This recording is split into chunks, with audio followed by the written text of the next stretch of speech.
Greetings, ladies and gentlemen, and welcome to this narration of the web series The Nature of Predators. If you're new to the series, there is a playlist listed in the description, and as always, I hope that you enjoy. Chapter 28. Memory Transcription. Subject Governor Tava of the Vendel Republic. Date Standardized Human Time September 28th, 2136. Armed Kolshians steered us into the docking area, where we landed upon our arrival. Our previous shuttle was outfitted with supplies, since the chief granted us permission to return home on a pre-arranged route.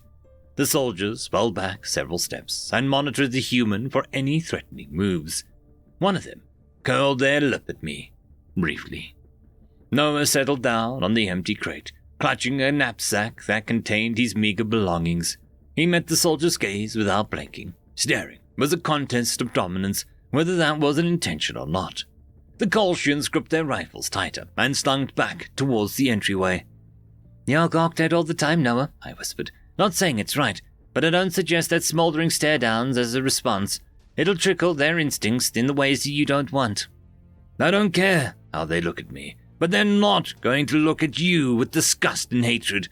If they want a problem, they can pick on someone their own size," he growled, loud enough for the guards to hear. Aggression and protectiveness were not the persona to exhibit on the verge of our first diplomatic encounter. The Federation representatives would see it as a predator cowing his observers. I appreciated his loyalty, but humans were a little too defensive of their friends at times. Those soldiers were entitled to their opinions. "Thank you, but it's fine. A lot of people think I'm a disgrace to the Federation and aren't happy that I imprisoned their people." I studied the guards' expression, noticing how their skulls deepened at my words. "Nikonus didn't even discuss consequences for the Vendel." "So you agree with them? You had noble reasons for what you did. They can't find fault with that." "Well, I've single-handedly fractured the Federation beyond repair. I guess that makes me a traitor to most folks." "You're a hero to all humankind, Tava. 12 species in the galaxy who would even try to befriend us. We met what might be the only one who would try, before there was a shred of proof to our claims. Don't think that we'll forget what the Vendel have risked." I pressed my claw into his lips and flicked my ears towards the doorway. The soldiers had snapped to attention, breaking their deadlock with this irate predator. That could only mean someone was approaching. The human needed to make a good first impression. Flattering us at the expense of the rest of the galaxy wasn't going to win hearts and minds. A violet-skinned Kolshian paddled its way into the hangar bay, clearly resisting the urge to grab his sidearm. His steps faltered once he was within pouncing distance of Noah. Like a magnificent force was repelling him from the human. The familiar officer crept to my side, using me as a living shield. "How has he still not grasped that Noah doesn't have a violent bone in his body? Didn't our journey here prove that much?" The Terran ambassador grinned. "Russell! I was worried that you were rotting in a cell." The Kolshian rubbed his forehead. "I was, until the Commonwealth finalized our decision on humanity. Chief Nikonus agreed that I had the moral imperative to intervene, and pardoned me on all counts. I did receive a disciplinary mark for my methods, though." "What do you mean?" Noah asked. "Well, Nikonus agrees with my rationale. We can't have officers running around shooting their captains. I don't think I had time to go through proper channels, but, whatever." "I see. So you're free. Why did you come here, of all places?" "Nikonus offered me an appointment as military liaison to Earth, and I accepted." My eyes widened, as did the ambassador's dilated ones. I thought that Russell hated being around predators. By his own admission, living around humans was a nightmare for him, and he couldn't fathom prolonged exposure to them. Noah stroked his chin in confusion. "You want to be around predators, General, and talk about war tactics. Don't you hate the thought of having one of us within 100 miles? Forgive me if I've caused offense, Noah. Seeing your chemistry with Tava, I think that we could be great friends." The Kolshian shuddered as he tried to meet the predator's gaze. "Others seem to adapt quicker and easier than me, but I don't want to give up, truly." "Do you think that you can work past your fear?" I asked gently. "Have you identified what triggers such a severe reaction?" "I enlisted on a starship when I was 9. I don't recall another way to feel towards predators. It may take an unreasonably long time for me to work past those behaviors, and I would take unconsiderable coaxing from you all. I can't imagine what this is like from Noah's perspective. I'm not sure I'd have the patience. If you'd like a different liaison, I understand. Sympathy flashed in Noah's eyes. Russell, we're willing to help you every step of the way. I just don't know why you want to endure those, Phoenix. It seems unfair to you. Humanity made me realize that we are stronger than the sum of our fears.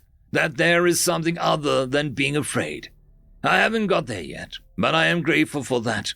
Can you accept my apology? There's nothing to forgive. Your emotions are out of your control. The edge dissipated from the human sonorous voice, replaced by a warm tone. We'll figure this out together, no matter how long it takes. Great. Now, there's other diplomats coming, so I'm going to make preparations.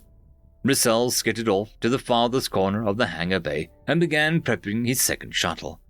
That was a smart idea, since it was likely the entire crowd would fit in a single vessel. Hell, I doubted some of them would want to ride in a tiny box with a human for days. The first officer was probably thrilled to charter his own ship for that exact reason. I watched the Colchian shoot furtive glances towards us and pondered why his species had agreed to full diplomatic relations. Chief Nikonus didn't appear hostile to humanity and displayed more fairness than I anticipated. The prospect of harm befalling Noah seemed to offend him, even. When my expectations were little more than facile hearing, a genuine debate was astounding. I guess Nikonus didn't propose a full partnership because he doesn't believe humans can reciprocate their cordiality in a meaningful way. Nonetheless, I thought the Colchian Commonwealth might come around as an ally. They had already seized the initiative by sending a military liaison. Even those guards were angered by my lack of accountability rather than Noah's presence. Maybe it was just too large of a leap for most governments to make at once. Our Zerulean ambassador, Colchian, skittered into the room. Something seemed to have been bashed against his head, and green blood trailed down his snoot. The furry scientist looked unsteady on his feet, but it was a good sign that he wasn't shy of Noah in this wounded state. It violated every prey instinct to wander up to a predator like this. Noah squinted with concern. Are you all right, Charleston? Please, let me take a look at that. What happened? I gasped. The Zerulean sighed. A bunch of people rushed to leave the chamber when the fight broke out. Someone clubbed me over the noggin. Didn't see who. Probably because I testified with a generous view on humanity. The pundits think I swayed some hostile votes to undecided. All that for sharing a synopsis on human morality, Noah said. I'm sorry. I never wanted you to be assaulted. It's fine. The scientist licked a foreleg absent-mindedly, smoothing out his brown fur. I'll look tougher now, when I force you to take me to your planet. Ha! Even Tava won't go to Earth. Why not? You haven't invited her? It's complicated. But Elias Meyer, our leader, extended an invitation. Had the Herbivores banquet, live music, and a tour of New York City in the works. Tava refused. I swished my tail in indignation. It's a different story after the experiments, Noah. You think I was going to wander into a city with 10 million predator residents less than a month after we met, before anyone ever saw how you behaved in packs? Noah opened his mouth to respond, but snapped it shut as he saw Chief Nikonus leading a group of diplomats towards our ship. These must be the species that constituted the affirmative votes for open relations with Earth.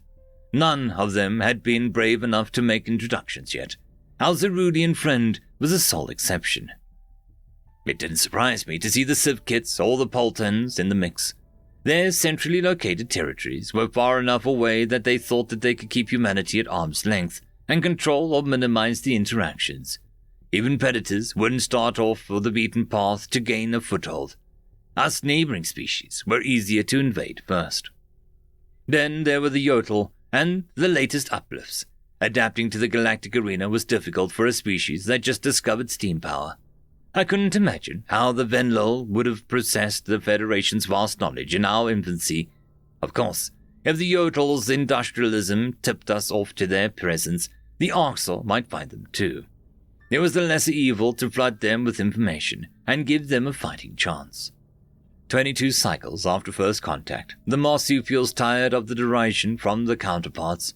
Most species dismiss them as primitives, with poor scientific understanding and little to offer as allies. The Federation's military saw the Yotl as a liability and wouldn't take their suggestions seriously. Gaining a backing of predators was a calculated risk to coerce some respect from their peers. So far, no surprises. The Thafki seek protection, since there are only about 12,000 members of their species left alive. Well, not in captivity.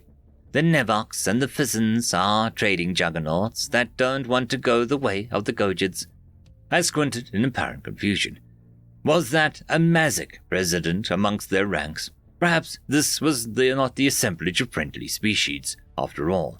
It wasn't even a personal representative or aide. He was the only official dignitary I observed in the group. Noah tensed as he also spotted the beige-skinned mammal. I doubted my friend had forgotten who interrupted him at every turn. Kappa was rather outspoken against humanity, mocking the Terran ambassador for his eyes and criticizing simple arguments. Is the alien with the trunk here just here to make trouble? The Mazik, you said. The human whispered, echoing my thoughts. Them and the Krakotl were the ones who couldn't stand my presence. Kupo swished his trunk. Your closing argument about the hypothetical of friendship was profound. We are, in fact, desperate enough that there is nothing to lose. Am I not welcome here? I didn't mean for you to overhear that comment, Mazik. My apologies. If you desire diplomacy, I would not turn you away. Noah lowered his voice to its minimum and pursed his lips in mistrust. Damn, Tava, those massive ears must be sharp. I snorted. No, your ears are just bad. The human sighed. That's hardly the worst thing you've said about us. I studied the waiting crowd, while the injured Nikonus bore no intention of making the journey to Vendel space. He opted to send us off himself. There was more sharpness in his glare than fear.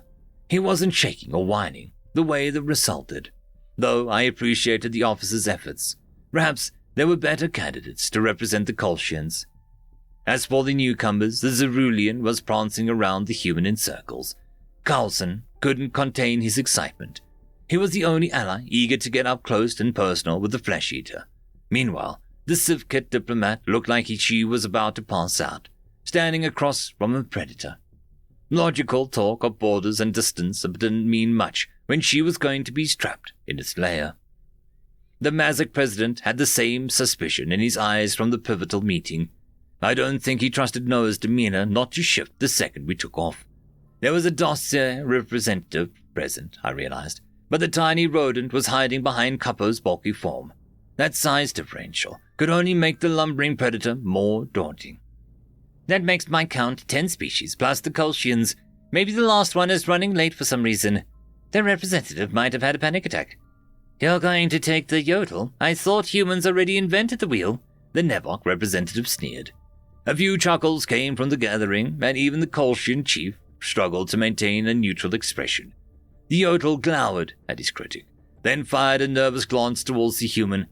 I suppose the general assumption was that predators would shun any species with weaker technology. It was tough to imagine that friendship was their end rather than their means. If anything, I think supposed weakness roused the Terran's protectiveness.